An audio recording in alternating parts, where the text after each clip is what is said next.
They're speaking like Ricky's and let's start with Vincent, the handsome one.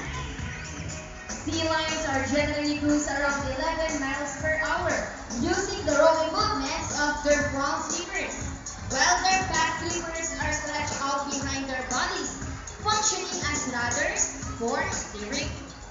And that is their normal swim. Nice and easy. Thank you so much, Vincent, and doing your first.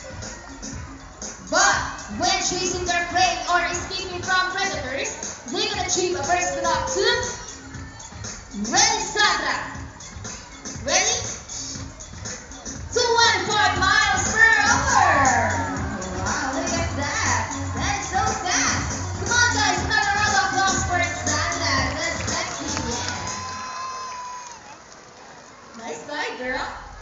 And another one, she's asking for it. Sea lions are also used to search